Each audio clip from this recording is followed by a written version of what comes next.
ಬಿರಿಯಾನಿ ತಿನ್ನಬೇಕು ಅನ್ನಿಸ್ತಿದೆ ಆದರೆ ಸಮಯ ಇಲ್ಲ ಅನ್ನೋರು ಈ ರೀತಿಯಾದಂತಹ ಮೊಟ್ಟೆ ಬಿರಿಯಾನಿನ ಒಮ್ಮೆ ಟ್ರೈ ಮಾಡಿ ನೋಡಿ. 10 ನಿಮಿಷದಲ್ಲಿ ಮಾಡ್ಕೋಬಹುದು. ತುಂಬಾನೇ ರುಚಿಕರವಾಗಿರುತ್ತೆ. ಸಿಂಪಲ್ ಹಾಗೆ ಟೇಸ್ಟಿ ಆದಂತಹ ಈ ಮೊಟ್ಟೆ ಬಿರಿಯಾನಿನ ಯಾವ ರೀತಿ ಮಾಡೋದು ನೋಡೋಣ. ಅದಕ್ಕಿಂತ ಮುಂಚೆ ನನ್ನ ಚಾನಲ್ನ ಯಾರು ಸಬ್ಸ್ಕ್ರೈಬ್ ಮಾಡ್ಕೊಳ್ದೆ ನೋಡ್ತಿದ್ದೀರಾ ಪ್ಲೀಸ್ ಸಬ್ಸ್ಕ್ರೈಬ್ ಮಾಡ್ಕೊಳ್ಳಿ.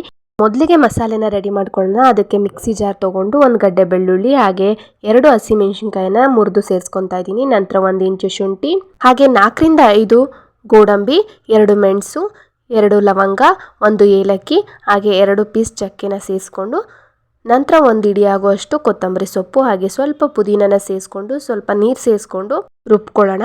ತುಂಬಾನೇ ತರ್ತರಿನೂ ಬೇಡ, ತುಂಬಾನೇ ಫೈನ್ ಪೇಸ್ಟ್ ಆಗು ಬೇಡ, ಮೀಡಿಯಂ ಹದದಲ್ಲಿ ರುಬ್ಕೊಂಡ್ರೆ ಸಾಕು. ನೋಡಿ ಇಲ್ಲಿ ರುಬ್ಕೊಂಡಾಗಿದೆ. ಇದನ್ನು ಕೂಡ ಎತ್ತಿಟ್ಕೊಂಡು ನಂತರ ಅಕ್ಕಿನ ತೊಳೆದು ನೆನೆಸಿಟ್ಕೊಳ್ಳೋಣ. ಈ ರೀತಿ ಮಾಡೋದ್ರಿಂದ ಅನ್ನ ಉದ್ರುದ್ರಾಗಿ ಹಾಗೆ ಸಾಫ್ಟ್ ಆಗುತ್ತೆ. ನೋಡಿ ನಾನಿಲ್ಲಿ 1 ಲೋಟ ಅಕ್ಕಿನ ತಗೊಂಡಿದ್ದೀನಿ. ಈಗ 2 ರಿಂದ 3 ಸರಿ ವಾಶ್ ಮಾಡ್ಕೊಂಡು ತಗೊಂಡಿದ್ದೀನಿ. ನಂತರ ಇದಕ್ಕೆ 1 ಲೋಟ ನೀರನ್ನ ಸೇರಿಸ್ಕೊಂಡು ನೆನೆಸಿಡ್ತಾ ಇದ್ದೀನಿ. ಇದನ್ನು ಕೂಡ ಎತ್ತಿಟ್ಕೊಂಡು ಒಂದ್ ಕಡೆ ಸ್ಟವ್ ಆನ್ ಮಾಡ್ಕೊಂಡು ಕುಕ್ಕರ್ನ ಇಟ್ಕೊಳ್ಳೋಣ. ಕುಕ್ಕರ್ ಬಿಸಿ ಆದ ನಂತರ 2 ಸ್ಪೂನ್ ಆಗುವಷ್ಟು ಎಣ್ಣೆನ ಸೇರಿಸ್ಕೊಂಡು 1/4 ಟೀ ಸ್ಪೂನ್ ಅರಿಶಿನ, 1/4 ಟೀ ಸ್ಪೂನ್ ಖಾರದ ಪುಡಿ ಹಾಗೆ 1/4 ಟೀ ಸ್ಪೂನ್ ಗರಂ ಮಸಾಲೆನ ಹಾಕಿ ನಾನು ಮೊದಲೇ ಮೊಟ್ಟೆನ ಬೇಯಿಸ್ಕೊಂಡು ಸಿಪ್ಪೆನ ಸುಳಿದು ಸುತ್ತಲೂ ಸ್ವಲ್ಪ ಸ್ವಲ್ಪ ಕಟ್ ಮಾಡ್ಕೊಂಡಿದ್ದೆ. ಅದನ್ನು ಕೂಡ ಇದಕ್ಕೆ ಸೇರಿಸ್ಕೊಂಡು 1/4 ಟೀ ಸ್ಪೂನ್ ಆಗುವಷ್ಟು ಉಪ್ಪನ್ನು ಕೂಡ ಸೇರಿಸ್ಕೊಂಡು ಫ್ರೈ ಮಾಡ್ಕೋಬೇಕು. ಒಂದು ಅರ್ಧ ನಿಮಿಷ ಫ್ರೈ ಮಾಡ್ಕೊಂಡ್ರೆ ಸಾಕು. ಸ್ವಲ್ಪ ಅದು ಮೇಲ್ಗಡೆ ಲೇಯರ್ ಎಲ್ಲ ಕ್ರಿಸ್ಪಿ ಆಗೋ ರೀತಿ ಫ್ರೈ ಮಾಡ್ಕೊಂಡ್ರೆ ಸಾಕು. ನೋಡಿ ಈಗ ಇದು ಫ್ರೈ ಆಗಿದೆ ಚೆನ್ನಾಗಿ. ಈ ರೀತಿ ಮೊಟ್ಟೆನ ಫ್ರೈ ಮಾಡ್ಕೊಳ್ಳೋದ್ರಿಂದ ಮೊಟ್ಟೆಗೆ ಮಸಾಲೆ ಹಾಗೆ ಉಪ್ಪೆಲ್ಲ ಚೆನ್ನಾಗಿ ಹಿಡಿದು ರುಚಿ ಚೆನ್ನಾಗಿ ಬರುತ್ತೆ. ಈಗ ಇದಾಗಿದೆ ಅಲ್ವಾ, ಒಂದೊಂದಾಗೆ 1 ಪ್ಲೇಟ್ ತಗೊಂಡು ಎತ್ತಿಟ್ಕೊಳ್ಳೋಣ.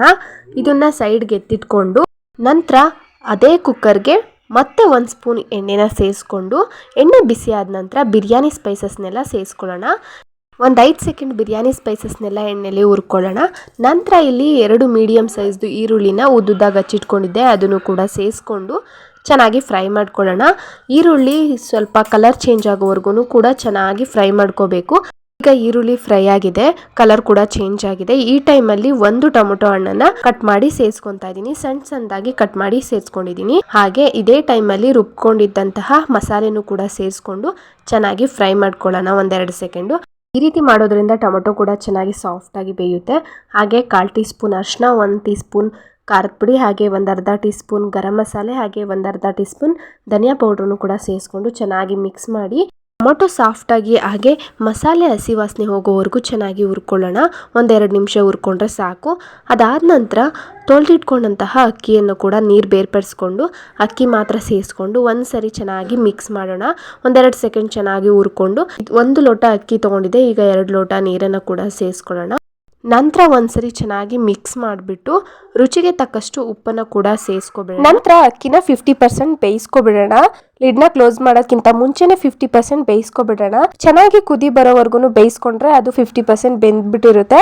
ಆ ಟೈಮಲ್ಲಿ ನಾವು ಎತ್ತಿಟ್ಕೊಂಡಿರುವಂತಹ ಮೊಟ್ಟೆಯನ್ನ ಸೇರಿಸ್ಕೊಳ್ಳೋಣ. ಒಂದೊಂದಾಗಿ ಸೇರಿಸ್ಕೊಂಡು ಕುಕ್ಕರ್ ಲಿಡ್ ಕ್ಲೋಸ್ ಮಾಡಿ 1 ವಿಷಲ್ ಕೂಗಿಸ್ಕೊಂಡ್ರೆ ಸಾಕು. ರುಚಿಕರವಾದಂತಹ ಮೊಟ್ಟೆ ಬಿರಿಯಾನಿ ರೆಡಿ ಆಗಿಬಿಡುತ್ತೆ. ನೋಡ್ತಿರ್ಬೋದು ಯಾವ ರೀತಿ ಬಂದಿದೆ ಅಂತ. ಕಡಿಮೆ ಪದಾರ್ಥ ಹಾಗೆ ಕಡಿಮೆ ಸಮಯದಲ್ಲಿ ಮಾಡ್ಕೋಬಹುದಾದಂತಹ ಈ ಮೊಟ್ಟೆ ಬಿರಿಯಾನಿ ರೆಸಿಪಿ ಯಾರಿಗೆಲ್ಲ ಇಷ್ಟ ಆಯಿತು ವಿಡಿಯೋಗೊಂದು ಲೈಕ್ ಮಾಡಿ ಹಾಗೆ ಕಮೆಂಟ್ ಮಾಡಿ. ಜೊತೆಗೆ ಸಬ್ಸ್ಕ್ರೈಬ್ ಮಾಡ್ಕೊಂಡಿಲ್ಲ ಅಂದರೆ ಸಬ್ಸ್ಕ್ರೈಬ್ ಮಾಡಿಕೊಂಡು ಪಕ್ಕದಲ್ಲಿರುವಂತಹ ಬೆಲ್ ಐಕಾನನ್ನು ಕ್ಲಿಕ್ ಮಾಡಿ.